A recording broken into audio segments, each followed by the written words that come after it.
Hi friends, പുതിയ വീട്ടിലേക്ക് എല്ലാവർക്കും സ്വാഗതം.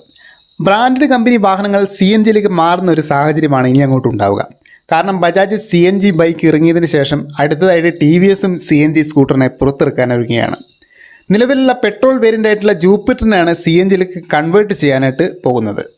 വാഹനത്തിൻ്റെ കൂടുതൽ സ്പെക്സ്, വില ഇതൊന്നും തന്നെ കമ്പനി ഇപ്പോൾ പുറത്ത് വിട്ടിട്ടില്ലെങ്കിലും ഈ ഒരു വാഹനം ട്രയൽ ടെസ്റ്റ് നടത്തുന്നതിൻ്റെ വിഷ്വൽസ് സോഷ്യൽ മീഡിയകളിലൊക്കെ നല്ല രീതിയിൽ പ്രചരിച്ചിട്ടുണ്ട്. ഡിസൈൻ ഫുള്ളായിട്ട് മാസ്ക് ചെയ്തിട്ടുള്ള ഒരു രീതിയിലാണ് വാഹനമുള്ളത്. എന്നാലും കാണുമ്പോൾ ജൂപ്പിറ്ററിൻ്റെ ഒരു സാദൃശ്യം തോന്നുന്നുണ്ട്. ഈ സ്കൂട്ടർ ഇറങ്ങിക്കഴിഞ്ഞാൽ ലോകത്തിലെ തന്നെ ആദ്യത്തെ CNG സ്കൂട്ടറായിട്ടായിരിക്കും അവതരിക്കുക. TVS ജൂപ്പിറ്റർ 125 പെട്രോളിൻ്റെ അതേ CC എഞ്ചിൻ തന്നെയായിരിക്കും ഇതിലും ഉണ്ടാവുക. പക്ഷേ ബജാജ് CNG ബൈക്കിലേതുപോലെ തന്നെ പെട്രോളിലും CNGയിലും മാറി മാറി ഓടാനുള്ള ഒരു ഓപ്ഷൻ ഇതിൽ ഉണ്ടാകുമോ എന്നുള്ളത് വളരെ സംശയമാണ്.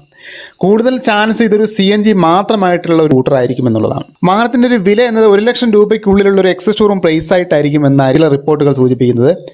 എന്തായാലും അത് വാഹനം ലോഞ്ച് ചെയ്ത് കഴിഞ്ഞാൽ മാത്രമേ പറയാനായിട്ട് സാധിക്കുകയുള്ളൂ. എന്തായാലും വാഹനത്തിൻ്റെ ഒരു ട്രയൽ ടെസ്റ്റ് പുരോഗമിച്ചുകൊണ്ടിരിക്കുകയാണ്. ഏകദേശം 2024 അവസാനമോ അല്ലെങ്കിൽ 2025 ആദ്യമോ ഇതിൻ്റെ ഒരു ലോഞ്ചിങ് ഉണ്ടാകുമെന്നാണ് പ്രതീക്ഷിക്കുന്നത്. അപ്പോൾ ഈ ഒരു വാഹനത്തിൻ്റെ കൂടുതലായിട്ടുള്ള ഡീറ്റെയിൽസ് വന്നു കഴിഞ്ഞിട്ടുണ്ടെങ്കിൽ ഈ ഒരു ചാനലിലൂടെ തന്നെ നമ്മളത് അപ്ഡേറ്റ് ചെയ്യുന്നതായിരിക്കും. അതിനുവേണ്ടിയിട്ട് മറക്കാതെ ചാനലൊന്ന് സബ്സ്ക്രൈബ് ചെയ്യുക. തുടർന്ന് ബെല്ലടിക്കും കൂടെ ഒന്ന് നമുക്ക് പുതിയൊരു വീഡിയോ ആയിട്ട് നമുക്ക് വീണ്ടും കാണാം ഫ്രണ്ട്സ്. ബൈ.